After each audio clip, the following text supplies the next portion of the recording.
유쾌한 남자들의 시시콜콜 토크쇼 김프로쇼 지금 시작하겠습니다. 저는 김프로입니다.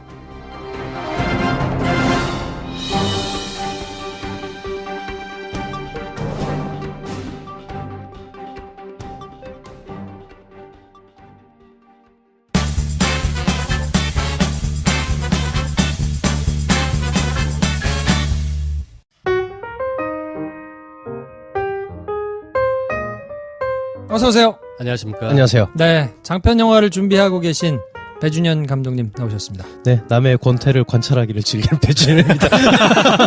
네. 자, 연애지상주의자 한량 김선생 나오셨습니다. 네, 안녕하세요. 한 주의 시작이자 마지막인 오늘 잘 보내고 계십니까? 김 선생입니다. 네, 내 맘대로 살고 싶어서 기자 그만두고 영화를 준비하고 있는 김프로입니다. 자, 오늘 저희가 해드릴 오늘의 빠따. 요 분은 이제 30대시거든요. 엄마시기는 한데 네. 그래도 어쨌든 저희가 해드릴만 한 것 같아요. 그래서 오늘의 빠따를 김 선생께서 소개해 주시겠습니다. 속상하시겠네요. 자, 읽어보겠습니다. BGM 큐. 남자아이 둘을 키우는 30대 엄마입니다. 3년 전 이사와서 사귄 언니가 있어요. 우리 아이 둘과 언니네 아이 셋이 자주 어울렸죠. 그런데 이런저런 사소한 일들, 예를 들어 집에 놀러와서 장난감을 부수기 일쓰고 같이 노는데 돈을 너무 안 쓰고 간식비를 다 충당해야 했던 일 등 부딪히고 또 그런 일들이 쌓이며 조금씩 멀어졌네요. 결정적으로 그 집 큰아이가 너무 거칠어서 우리 두 아이를 목에 목줄을 메고 애완견 놀이를 하더라고요. 한동안 연락이 없다가 2년 만에 그 언니가 저를 찾아왔어요. 둘째 친구 엄마 셋을 초대해서 아이들과 놀려고 놀이터에 있었는데 갑자기 그 언니가 왜 자기 아이를 협박하고 겁박하냐고 화를 내며 따지더라고요. 무슨 소린지 몰라서 그런 적 없다고 하니까 거짓말하지 말라며 제 얼굴도 모르는 자기 지인이 절 봤다고 말하더라고요. 저도 화가 나기 시작해서 관리사무소에 CCTV를 보여달라고 하니 제가 혼내켰다는 그 장소는 사각지대라서 사람이 안 나온다고 하더라고요. 대체 내가 뭐라고 협박했냐고 물어보니 강압적으로 우리 누구누구랑 놀지마! 라고 말했다고 어쩜 이렇게 무식한 소리를 할 수 있냐고 따지더라고요. 애 엄마에 그 집에 그 증인이라는 사람까지 셋이서 몰아세우니 무슨 말을 해도 안 되고 답답하더라고요. 결국 2시간 동안 열변을 토하고 그 집 아이가 혼자 소설 쓴 걸로 판명나고 사과도 받았어요. 그래도 너무 화가 납니다. 제가 그 아이를 혼내켰다는 금요일 저는 제주도에 갔다가 전날 집에 도착해서는 열나고 앓고 있는 아이를 간호하느라 내내 집에 있었거든요. 이번 일을 겪으며 참 세상에 억울할 일이 많겠구나 깨닫게 되네요. 속상합니다. 등짝 스매싱 날려주세요.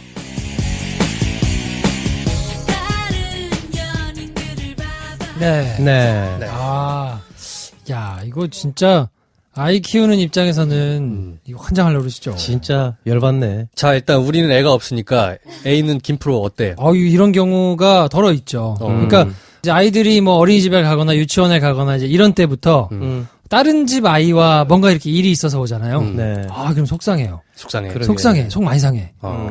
근데 이렇게 이제 막 본인이 몰려가지고 거짓말한 것으로 몰리면 이건 더 환장하겠죠. 그러네. 그리고 한때는 또 친했던 사람이니까. 그치. 따지고 드는 이 언니가 2년 만에 찾아와가지고 이랬다는 것도 좀 황당해요. 제가 보기에는 둘째 아이가 어쨌든 혼자 소설을 쓴 걸로 밝혀졌다 그러잖아요. 둘째 아이가 관심을 받고 싶어서 그랬을 수 있을 것 같아요. 그 집 애가? 애들이 이런 경우가 종종 있더라고요. 그러니까 전혀 맞지도 않았어. 그리고 뭐 전혀 그런 게 없는데 나 누구한테 맞았어.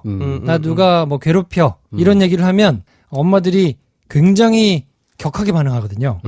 그런 반응을 받고 싶어서 일부러 그렇게 얘기하는 아이들이 있다고 그러더라고요. 이거 어린이집에서. 그럴 수 네. 있어, 그럴 수 있어. 이렇게 선생님 막 만절부절하고 막 아빠한테 전화하고 막 그걸 하거든요. 뭐 그랬어? 어떻게 때렸어? 막 이러면서 물어보고 하니까 아이 입장에서는 그런 관심이 좋은 거야. 그렇지. 엄마한테 그런 관심을 받는 게. 그러니까 그냥 슬쩍슬쩍 그렇게 얘기했다가 이제 막 일이 커지고 막 이럴 수 있는데 맞죠. 제가 보기에는 그 둘째 친구가 그랬을 가능성이 좀 있어 보이고 그렇게 치면 그 집 아들을 키우는 엄마 입장에서는 찾아가서 따질 만한 일이 또 되는 거니까. 거기서는 환장하려고 그러시지. 그 뭐 약간 소원해졌는데 찾아와가지고 혼냈다 그러니까 뭐 이 엄마도 일종의 피해자일 수는 있는데 이제 해보니까 아닌 거잖아요. 네. 그러면 이 엄마가 사과를 세게 해야죠. 네. 근데 사과가 제가 보기에는 미진했던 것 같아요. 안 했거나 뭐 네. 적당히 그냥 하고 넘겼거나 네. 뭐 이런 것 같아요. 그리고 그 건에 대한 사과를 아무리 제대로 받더라도 이때까지 쌓인 게 있었던 거지. 그게 생각이 다 나서 지금 이렇게 쓰신 것 같은데. 그치. 그 집 애가 우리 두 애를 목에 목줄을 매고 애완견 놀이를 했다. 아, 이거는 정말. 심하지 않아? 환장해요, 환장해요. 그리고 그때 뭐라고 제대로 못하고 넘어간 이런 케이스가 몇 개 있었던 거야. 그리고 그때 약간 밉상인데 이 언니가 그래도 뭐 그냥 내가 뭐 참아야지 하고 있던 게 쌓여서 요걸로 폭발이 된 게 아닌가. 그러니까 오히려 다른 애들을 때리고 오면 덜 그렇거든요. 차라리. 네. 그래, 차라리 그래. 때리고 오면 어. 달라요. 맞고 왔을 때랑 때리고 그래. 왔을 때랑은 느낌이 좀 다르더라고요. 그치. 차라리 부모 입장에서는 때리고 왔을 때가 네. 아이 하지 마 그렇게 하면 안 돼라고 생각을 하지만 그래도 덜 마음이 아프고 맞고 오면 아 진짜 속상해요. 진짜 속상해. 그러니까 이때까지 이렇게 쌓인 이 언니한테 화난 게 있었는데 와가지고 따지면서 어떻게 그렇게 무식한 소리를 할 수 있냐고 막 말할 때 쏴붙이지 못했다.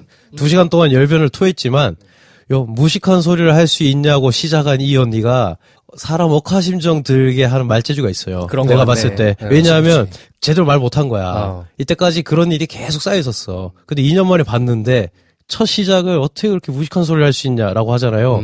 거기서 쌍욕을 하기가 힘들어.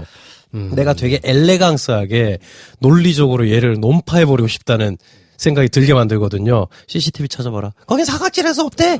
그럼 누구한테 봤어요? 에이, 그랬잖아. 진짜 무식하게 내 진짜 그렇게 안 봤는데 이러면 그러면 나 같은 사람의 경우는 뭐라는 거야? 이런 삐삐삐삐삐삐삐 할 텐데 이분은 엘레강스한 분인 거야. 그래서 끝까지 2시간 동안 뭐라 했지만 아니 내가 왜 설득을 해야 돼? 이 상황에서? 그리고 내가 그렇게까지 2시간 동안 설득했더니 고작 받은 게 미안하다야. 이게 열받는 거거든요. 너무 속상한 거야. 네. 제가 스스로가. 보기에는 그 언니분이 문제가 좀 있어요. 있어요. 왜냐하면 애들이 애완견 놀이를 했다는 것 자체가 그럼. 그 집안의 가정교육을 대충 보여준다. 그럼. 근데 지금 와가지고 막 이렇게 하실 정도니까 그런 거가 반영이 돼서 아마 나온 걸 테고. 그렇지. 그래서 이게 일반적이진 않다. 네. 이거 그러니까 무식한 아줌마는 이 아줌마야. 그렇지. 사실은. 속상하실 테고 속상하신 게 당연하고 네. 그쪽이 심하게 부족해서 그런 거기 때문에 네. 관계를 가급적 안 가지시는 게 좋겠다. 그렇죠. 네. 저런 엄마한테는 어떤 벌칙이 좋을까? 어떤 빠따가 좋죠? 이거는 빠따를 잘못 이렇게 했다가는 본인이 피해자, 잔다르크가 되실 수 있는 분이거든요. 그렇죠. 이거 막 조심해야 돼. 어떻게 그런 무식한 빠따를 될 수 그치. 있냐면. 나올 수 있어. 여자분들한테는 저희가 기본적으로 빠따를 드리지는 않습니다. 그럼요. 빠따 안 되고요. 이거는 그냥 음성이 괜찮을 것 같은데. 음성. 예. 어. 야, 이 무식한 년아! 이렇게 그냥 소리엔 소리로. 아, 그렇죠. 반박 못하게. 그러면 약간 이렇게 해보죠. 쿵푸어스를 보면은 소리만으로도 굉장히 무서운 무공이 있거든요. 아, 그럼 있지. 사자후. 사자후로 무식한 삐! 3회. 네. 네. 알겠습니다. 요거 사자후 3회 네. 한번 해보겠습니다. 자, 그러면. 뭐 이 정도는 해드릴 수 있죠. 그치. 네. 저희가 그러면 합창으로 만세 삼창 같이 셋이 동시에 해볼까? 네. 하나, 둘, 셋 하면. 야이 무식한 년아를 그렇지. 자, 3번 외쳐드리는데 저희가 품격 있는 방송이라 네. 저희가 심한 발언은 삐 소리를 넣도록 하겠습니다. 네. 네. 거기에 본인이 이걸 억울한 일이 있을 때마다 요것만 따로 들으시면서 B에 해당하는 건 본인이 응용하셔도 된다. 네. 네. 그럼 이렇게 합시다. 우리 셋이 각자 목소리가 다 다르니까 네. 한 명이 한 번씩 해가지고 3가지로 만드는 걸로. 아. 3창으로 만들면 이게 이제 너무 좀 헷갈리고. 네. 아, 그래요. 합쳐 너무 각자 빡센가? 말투로. 네. 그럼 저부터 할까요? 오케이. 에라이 무식. 네, 김 선생. 아, 무식한. 저는 왜 욕을 하고 싶죠? 삐 처리할 수 있어. 그래. 괜찮아요. 삐 처리하고 해드릴까요? 자, 네. 이런 무식한 가신의 먹물을 네. 여기까지 어우, 야, 해드리겠습니다. 살벌하다, 야. 아유, 예, 좋아요, 예. 좋아요. 네, 네. 알겠습니다. 아무튼 저희들의 욕 찌거리를 들으시고 네. 마음을 좀 푸시면 좋겠고요. 네. 댓글 몇 개 읽어드릴까요? 네. KOPL님께서 등짝 스매싱 구엽네. 나도 맞고 싶다. 네. 이상하신 분이네. 네. 클로이 아빠님, 푸하하. 에피소드에 소개된 청취자 사연을 들으며 빵 터졌네요. 수다맨들만큼 재밌어요. 우리나라엔 재능 있는 사람들이 무지 많네요. 유익하고 유쾌한 방송 감사합니다. 디어 달링님, 안녕하세요. 오늘 김프로쇼 처음 왔어요. 앞으로 잘 들을게요. 네, 환영합니다. C3P님께서 오 술침금 좋아요. 하지만 전 술을 못해서 억지로 술 마시는 경우에는 이용하고 있어요. 아, 네. 올바른 이런 사용법. 분들한테 직방이에요. 네. 그럼요. 네. 네. 자, 그러면 새로 들어오신 분들이 많아가지고 새신자 소개를 한 번 더 합니다. 네. 점점 이 새신자 소개가 저에게 굉장히 도전으로 다가오고 있습니다. 그러니까. 과연 내가 해낼 수 있을까? 네. 자, 그래도 들어가 보도록 하겠습니다. 세신자분들께서 호명되신 분들께서는 손을 딱 들어주시고, 자, 저희의 환영합니다를 기다려주십시오. 시작하겠습니다. 히로짱짱맨님, 무명소졸팟, 헨용이, 아젠다가 그게 아닙니다. 다 들어본다. 이구박구님, 징그리, 눈뜨면 미인, 번듯한 호랑이, 닭촉한초, 여행하고팡, 헤이미 미스터 브라운, 이상희 아빠, 화이링, 진서 아빠, 부산 센텀으로 오라, 아이올로 2031, 촛불승리, 프라벤블라, 루냥꾸냥, 통통아줌마, 로키메녀, 호모카라텍스, 초원이에요, 제주오키나와 여의도 직진, 디어달링, 수락관 리더, 스푸키 웃음, 김피이즈, 엘리자베스, 벅, BUGWIYH님, DYSART님, 굿큐디님, 파이어배트님, 파워업, JNJ, HKA112, 아이스블루89님, SS4607님, JHBACK81님, HIROSUGU님, DOGERL님, ARK님, KAZ님까지! 자, 다 같이 손 들고 환영하겠습니다. 환영합니다. 네, 착석. 네. 자, 선물폭탄 코너. 술친구 한 박스 받으실 분, 평촌 CGV 예매 인증해주신 그리움 가득히님. 축하합니다. 축하드립니다. 애터미 선크림은 메가박스 관람 인증해주신 안구복지님. 축하드립니다. 카페철스 더치커피. 티켓 10장 달성 후에 관람 인증해주신 미엔님. 축하드립니다. 자, 김프로쇼 도와주시는 우리 친구 술친금 효과가 진짜 좋아요. 소연아범님의 술자리 만병통치약 선물용으로 좋으니까 많이들 애용해 주시면 좋겠고요. 저희는 광고 듣고 2부에서 시사평론가 김용민 씨와 함께 찾아뵙겠습니다.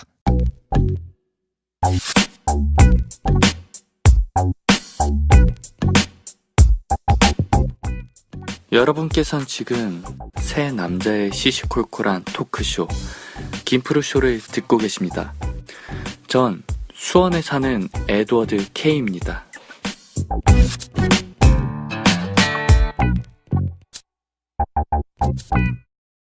네, 김프로쇼 2부는 시사평론가 김용민 씨와 함께합니다. 나와 계시죠? 안녕하십니까. 네, 김용민입니다. 안녕하세요. 관록과 신뢰도의 상징 김용민입니다. 나는 또 김프로를 얘기하는 줄 알았지. 제가 이재용 5년형 네. 정확하게 예측하지 않았습니까? 아무나 예측할 수 없는 것을 제가 정확히 예측했습니다. 김프로 부럽습니까? 5년형 예측은 사실 아무나 할 수 있는 게 아니죠. 김프로도 뭐 저 정도의 연륜과 경륜을 갖춘다면은 이런 것쯤은 쉽게 예측할 수 있을 겁니다. 이제 날씨가 좀 덥더니 우리 돼지 엄마가 미친 것 같아요. 벌써 어제 게시판에 난리가 났습니다. 김용민 브리핑 게시판에 3대7로 방송 중에 네. 김용민 브리핑으로 김프로쇼 광고가 섭외가 들어오면은 3대7로 그러니까 김프로 3, 김용민 7 이렇게 이제 나누기로 했는데 많은 분들이 7대3으로 바꿔라. 김프로 7, 김용민 3으로. 3이 어디입니까? 3이 어디예요? 예. 수용하기로 했습니다. 예. 야. 그래서 저한테 광고하시면은 7은 김프로, 3은 제가 먹는 걸로 이렇게 바꾸겠습니다. 네. 예. 하여튼 뭐 김프로가 말이죠. 지금 거의 돗자리를 깔아도 될 그런 상황이 됐어요. 그 예측은 어떻게 마친 겁니까? 김진동 판사 집에 도청장치 달았나? 사실은 어제 제가 쓰는 작업실을 이제 이사하는 일이 있어가지고, 오후에 내내 그 작업을 하느라고 뉴스를 못 봤어요, 오후에. 근데 여기서 전화가 온 거예요. 네. 그래서, 게시판이 지금 난리가 났는데 한번 가서 봐라. 무슨 일이냐 그랬더니 형량이 5년이 나왔더라고요. 그래서, 이거는 뭐 어디 법조인들한테 뭐 취재를 했거나 이런 게 아니었어가지고. 그거 취재해봐요. 뭐 어떻게 나오겠어요. 그러니까 판결을 누가 알려주는 사람은 없잖아요. 그래서, 나는 이제 김용민 브리핑을 하차해야 되겠다. 왜냐면 이제 대박을 하나 터뜨렸기 때문에 이 뒤에도 계속 이어갈 자신이 없기 때문에 이 정도에서 멋있게 이제 하차를 해야 되는 거 아닌가. 아니 몸값이 올라갔다고 생각해서 이제 딴 데로 어떻게 타진해보겠다. 그런 뜻 같은데 느낌에. 그래서 아무튼 저도 조금 깜짝 놀랐는데. 이거 진짜 김프로 아무 정보 없이 그냥 본인이 이런 이재용 TV 중계 없다. 요것만 보고 이렇게 예측한 거예요? 눈에 말씀드렸지만 형량이 나와 있는 상태에서 생중계를 어떻게 할 것인가를 고민했을 것으로 보이거든요. 그러면 이제 빙의를 해서 생각을 하는 거죠. 내가 재판부가 됐을 때 그 1, 2심 재판을 생중계하는 것 자체가 우리나라 사법 역사상 이제 처음 있었던 일이고 맨 첫 케이스, 게시하는 첫 케이스인데 그러면 이거는 사법 역사상 기록될 일이거든요. 법원 역사에. 그러면 뭔가 본인이 멋있게 이렇게 기록에 남는 것이 왜 하고 싶지 않겠습니까? 모든 사람이라면 욕심을 내볼만 하잖아요. 그리고 뭔가 그 내용 자체가 사법 정의를 바로 세우고 많은 사람들의 공감을 받는 그런 재판이라면 저는 마다할 이유가 별로 없을 거라고 보거든요. 근데도 이 기회를 마다했다. 그리고 삼성 같은 우리나라 1등 기업, 헌정사상 처음으로 이제 파면된 대통령이 연루된 그렇죠. 이 커다란 사건, 그리고 뭐 액수도 뭐 어마어마하게 몇백억 원 되는 사건이면 제가 보기에는 이런 사건이 다시 발생하기는 쉽지 않거든요.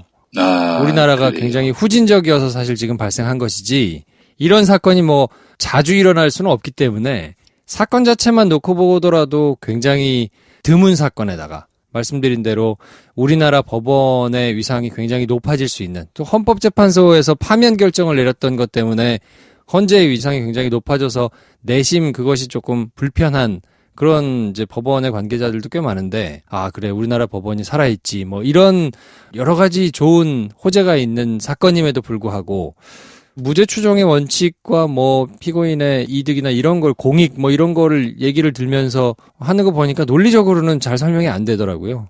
아, 그러면 낮게 나왔을 것이고 그러면 몇 년일 것이냐 뭐 여러 가지를 되짚어 보니 한 5년 정도가 그러면 최선이었겠구나라고 생각을 한 건데. 야, 이게 진짜 하여튼 짬밥이 무섭습니다. 근데 사실 5년형으로 정확하게 지목하고 이렇게 예측한 분이 이제 김프로고, 그리고 또 이정열 전 판사 역시 트위터에다가 네. 5년형 이렇게 얘기했어요. 그래서 아, 그렇군요. 두 분을 굉장히 항상 가까이 두려고 노력하는데, 김프로는 이제 다 좋은데 이제 아직 그 뭐랄까요, 시사평론가로서의 경륜과 또 자질과 인품 이게 조금만 더 그 보강되면 좋겠다. 그래서 제가 오늘도 내일도 더 밟으려고 지금 구상 중입니다.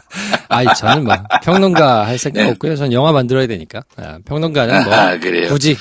하여튼 뭐 지금 게시판 보니까 뭐 커뮤니티마다 김프로로 난리예요. 또 김프로 덕에 또 김용민도 같이 뜨고 있고, 그 이런 글도 있더만 저 훌륭한 김프로를 컨택한 메인 게스트로 이렇게 불렀던 김용민의 안목도 참 훌륭하다. 이 부분. 그럼요. 예. 김용민 평론가님이 안 계셨으면 제가 뭐 김프로쇼에서 5년을 아무리 얘기한들 누가 들었겠습니까? 듣는 사람이 그렇지. 없는 방송이라고. 아무도 몰랐을 거야. 네. 그냥 바로 묻혔을 것이고 아무도 주목은 안 했을 겁니다. 야, 예. 아, 김프로쇼에 와서 이런 망발을 하는 패기, 이런 걸 배워야 돼요. 왜냐? 아무도 안 들으니까. 예. 아니, 주진영 전 한화증권 사장이 쓴 책이 있습니다. 경제 알아야 바꾼다. 이른바 경제 알바인데, 요 내용이 있어요. 한번 제가 읽어볼 테니까 우리 김프로께서 한번 평론을 해주시기 바랍니다. 네. 재벌 총수가 횡령이나 배임으로 기소되면 1심에서 5년을 선고합니다. 그러면 2심에서는 이런저런 이유를 만들어서 3년으로 줄여줘요. 정상 참작으로 형을 줄일 수 있다는 한도는 50%거든요. 그 다음에는 그동안의 경제 발전에 공헌, 운운하면서 집행유예를 선고합니다. 우리 형법에는 3년 이하의 형을 받으면 집행유예가 가능하도록 돼 있거든요. 기가 막히지 않습니까? 이게 말하자면 짜고 치는 고스톱이죠. 그러니까 저는 어제 김진동 판사의 판결에 대해서 뭐 재계에서는, 삼성에서는 당혹 뭐 이러는데, 일단 2심 가서 한 3년 이하로 줄여가지고 풀려날 밑자락은 깔아둔 거 아닌가, 김진동 판사가. 네. 이렇게 보였어요. 어떻게 생각하십니까? 뭐 저도 굉장히 좀 아쉬운 판결이었어요. 아쉽다 못해서 좀 답답한 판결이었거든요. 왜냐면 지금 사건 자체만 보면 삼성이 우리 국내 1등 기업인데 1등 중에서도 뭐 말도 안 되게 훌쩍 성적이 높단 말이에요.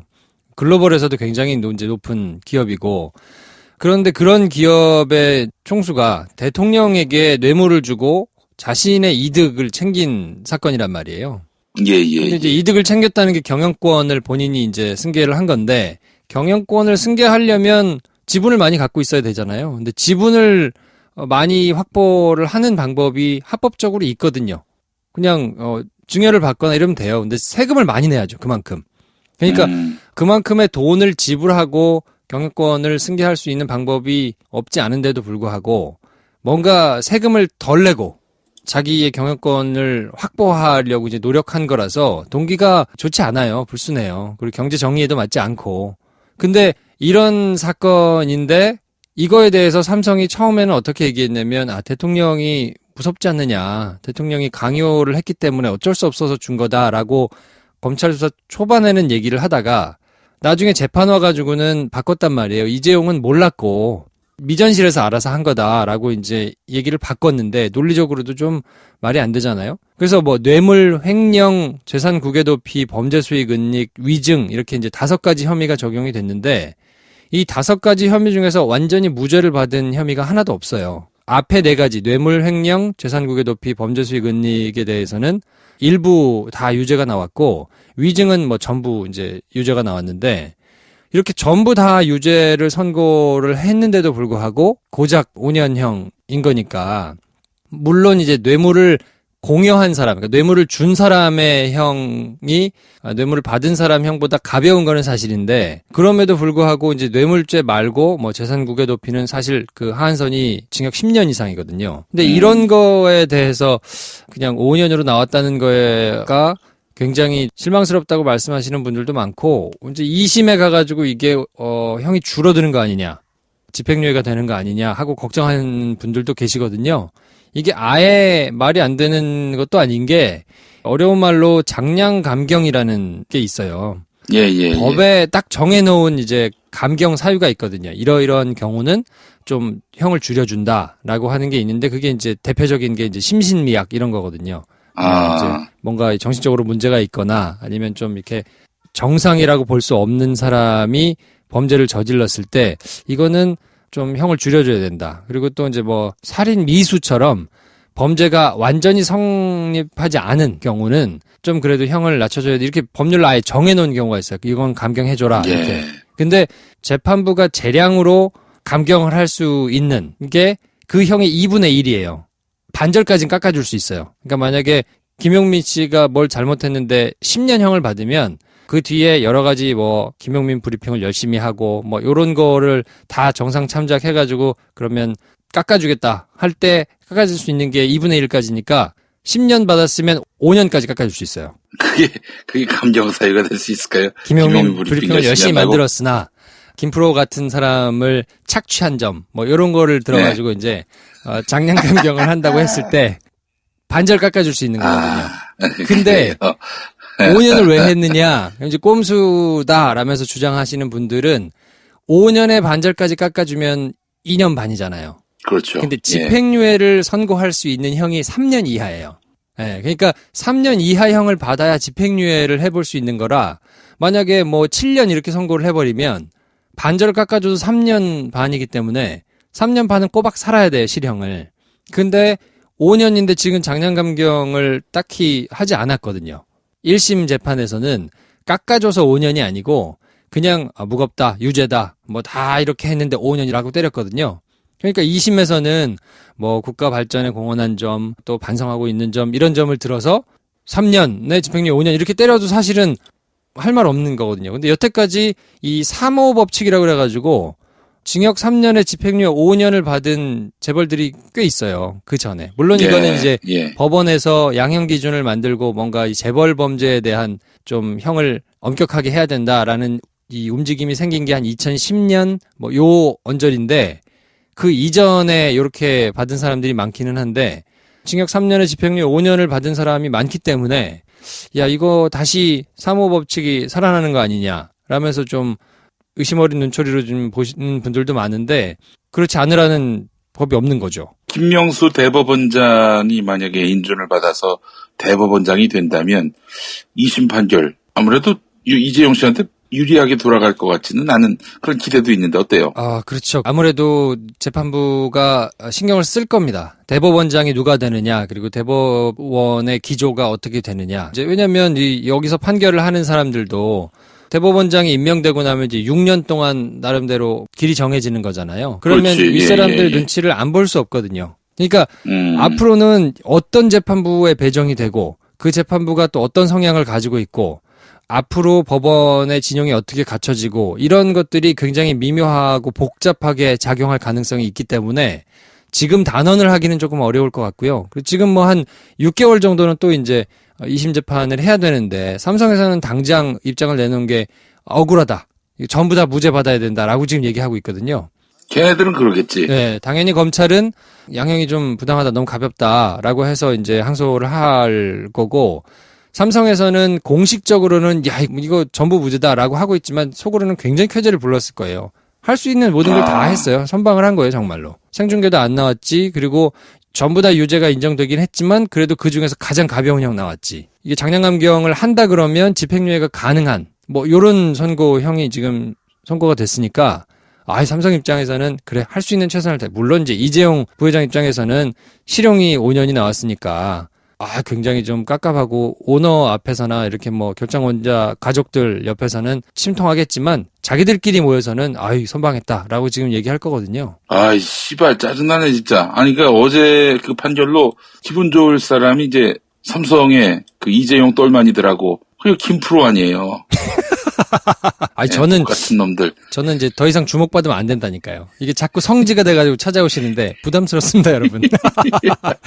2심 맞추라고 막 이럴 거 아니에요. 2심 틀리면 역시 한 번 맞췄거나. 근데 한 번 맞춘 게 맞아요, 사실. 제가 더 맞출 수 있는 가능성은 좀 없고. 그래서 지금 기조가 어떻게 이제 바뀔지, 그리고 재판부가 구성된 다음에 이제 대법원 안에서도 굉장한 지각 변동이 있을 거거든요. 왜냐하면 지금 양승태 대법원장이 사법연수원 2기인데 김명수 후보자가 거의 13기수나 아래란 말이에요. 그럼 그 위에 계신 분들이 좀 나름대로 이제 불편해질 수도 있고, 그러면 기수가 낮은 대법원장을 모시는 대법관들 여기서 이제 어떤 식으로 그러면 개혁이 성공할 것이냐, 이것도 사실은 과제이기 때문에 나름대로 불투명한, 그리고 법원의 개혁도 잘 수행해야 되는 이런 상황에서 진행되는 삼성 재판이 과연 어떤 식으로 그러면 갈 것이냐.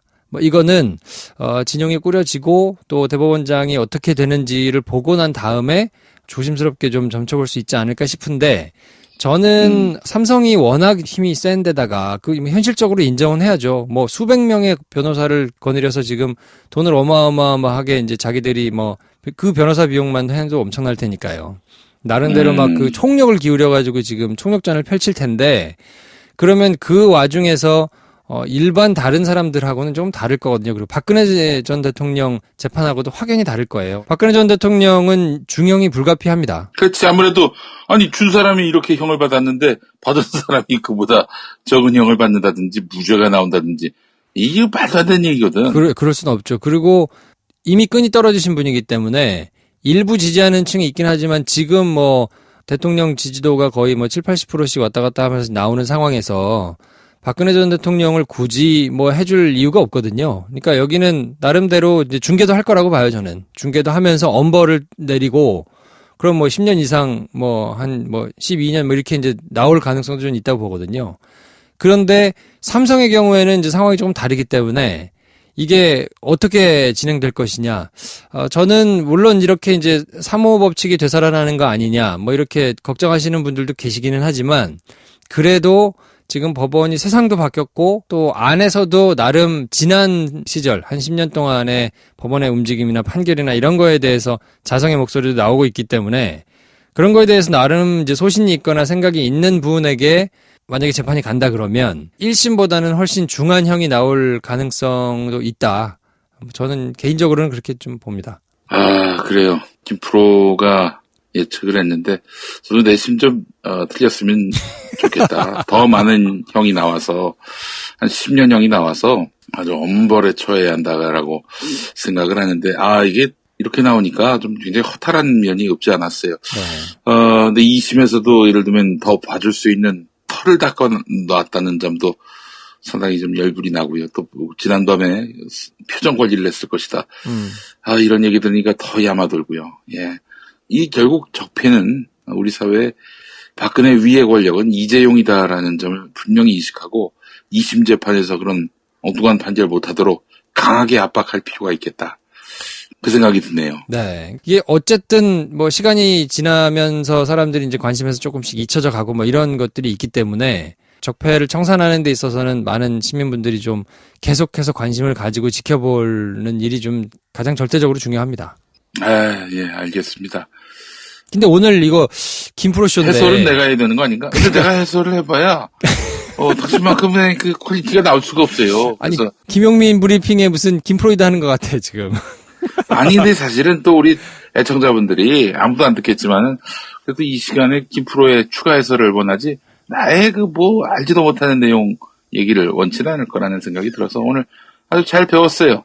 잘 배웠는데 자, 그러면 이제 어떻게 출연료 협상을 다시 합니까? 이거 하나 맞췄다고 건방 떨지 말고 건방 떨리는 순간 이제 밟을 수가 있어요. 그래요? 조심해야 됩니다. 아니, 예. 하다못해 어디 인센티브라도 줘야 되는 거 아닙니까? 인센티브 오케이. 성과급? 네, 그렇죠. 성과급. 이번에 고려해 보겠습니다. 세게 예. 줘야지. 세게? 세게 줘야지. 야, 내가 언제 그거 맞춰달라고 그랬니? 네가 5년이라고 해놓고는 이가 웃긴 녀석이야. 야, 네가 그렇게 제시했잖아. 아니 기본만 해 기본만. 너무 나대다가 그거 하나 맞췄다고 아주 기고만장하면은 그 청취자들이 싫어하는 수가 있습니다. 아, 그런가요? 네. 야. 아, 우리 이재용 판결은 이렇게 나왔는데 2심 판결은 아마 내년쯤 나올 것 같다라고 보십니까? 근데 그렇게 많이 걸리나요, 시간이? 보통 6개월 안에 이제 재판을 해야 되니까요. 지금부터 이제 한 달 내에 뭐 항소심 재판부가 이제 꾸려질 거고, 그러면 이제 9월 달에 된다 그러면 한 3월 정도 일반적으로 보면. 근데 삼성 입장에서는 최대한 쓰려고 할 거예요. 나름대로 법적으로 정해져 있는 거를. 예, 액수로 보나 뭐 이 모든 죄목이 다 유죄로 판명된 걸 보나 3년형 미만으로 나온다는 건 상상하기 힘든데요. 그 저는 사실은 이번에 6년 1개월형을 6년 1개월형을 내려서 네. 더 야마돌게 만들. 못 갖게. 아마 10년형보다는 6년 1개월형이 더 야마돌 거야 아마. 그렇죠. 6년 예, 1개월 하면 이거 감경을 해도 집행유예 안 나오기 때문에. 진짜. 상징적일 텐데. 아니, 솔직히 얘기해서 이 재벌회장들 풀어줄 때 한국 경제에 기여한 점, 이런 얘기 하는데, 아니, 이재용이가 한국 경제에 기여한 점이 뭐가 있어요? 그렇지 않습니까? 그럼요. 그 논리에 있어서는 아주 명확한 게 있어요. 올해 들어서 이건희 이재용 부자가 삼성 주식 때문에 번 돈이 5조라고 말씀드렸잖아요. 근데 본인이 와가지고 무슨 아무것도 안 했잖아요. 옥중에서 경영을 얼마나 했겠습니까? 그러니까 이재용이 한국 경제에 기여했다기보다는 삼성 때문에 이재용이 기여받은 게 훨씬 많기 때문에 그 부분에 있어서만큼 본인이 경영을 안 했는데 경영을 안 했기 때문에 5조를 벌었단 말이에요. 그러면 가만히 있어서. 네, 아무것도 안 했기 때문에 본인이 5조를 벌었어요. 그러면 그거가 과연 한국 경제에 기여를 했느냐? 그렇게 볼 수 없기 때문에 그 논리는 말이 좀 어렵고요. 그렇게 성립될 수는 없고 이제 다만 일벌백계를 해가지고 다른 기업들, 우리나라 공무원들한테 어떤 시그널을 줄 수 있느냐. 근데 지금은 모자라거든요, 사실. 이렇게 되면 해볼 만하다. 5조 벌었는데 5년 살고 나오면 할만하지라고 생각하지 않겠습니까? 1년에 1조씩 버는 건데. 그러니까 이런 거를 좀 엄단하고 이렇게 했다면 큰일 날 수 있다라고 이제 생각을 하려면 엄벌을 해야 될 텐데 그거는 이제 첫 술에 배부르긴 어려우니까 일단 전부 유죄가 나왔고 그러니까 이제 이거를 갑자기 무죄 쓸 수는 없거든요. 지금 김진동 부장판사가 진경준 넥슨 관련해가지고도 무죄를 선고했다가 2심에 가가지고 무죄로 선고했던 부분이 이제 뒤집힌 경향이 있거든요. 전반적으로 기업범죄나 재벌범죄에 대해서는 나름대로 본인이 소신이 있기는 한데 조금 이제 가벼운 처벌을 하는 그런 경향이 좀 있는 것 같아요. 근데 2심 재판부는 분명히 다를 수 있기 때문에 다 유죄가 나온 상황에서 국유재산 도피 금액이 이제 50억 이상 인정되면 이거는 얄짤없이 10년 이상이거든요. 그러니까 제가 보기에는 2심에 가서 훨씬 올라갈 가능성도 있기 때문에 아무튼 좀 지켜보시죠. 그리고 저는 이제 2심 재판 이 선고가 내려지기 전에 하차를 해야 되겠습니다. 그때도 또 맞춰보라 그럴 거 아니에요. 그런 얘기 안 할게요. 혹시 맞추면은 큰일 나니까. 그때는 맞추면은 그때는 큰일 나. 김용민이 보고 이제 은퇴하라고 할 것 같아. 지금은 게시판에서만 이렇게 썼지만 나중에 2번 맞히면 어디 기사에서라도 받았으면 큰일 납니다. 그러면 이제 제가 나가서 뭘 해야 되지? 큰일 나요. 그러면 안 돼요. 그럴 일은 없으니까 오도방정 떨지 말고. 근데 우리 어제 우리 가서 촬영을 하고 있었는데 네. 재방송을 들으라 이런 얘기 한 번도 없는데 우리 스태프들이 다 김프로 얘기하는 거야. 김프로가 맞췄다고. 야, 김프로 대단했습니다. 대단한 만큼 이제 견제의 시선이 들어온다는 점. 이쪽 베이스는 잘 나가면 무조건 저 문화 권력으로 만들어서 패대기를 칩니다. 그래요? 조심해야 돼요. 저는 전혀 생각이 없으니까 전 영화 만들어야 되니까요. 귀한 시간 내주셔서 감사드리고 김용민 브리핑에서 또 월요일 날 얘기를 안 할 수 없으니까 제가 그런데 그때는 이거 아주 상세히 얘기해 주시기를 네. 바라겠고 관련해가지고 제가 좀 자세히 찾아보고 뭐 이것저것 또 김용민 브리핑에서 말씀을 드리도록 하겠습니다. 기대하겠습니다. 김프로 너무 감사합니다. 네, 수고하셨고요. 월요일에 뵙겠습니다. 네, 예, 감사합니다. 고맙습니다.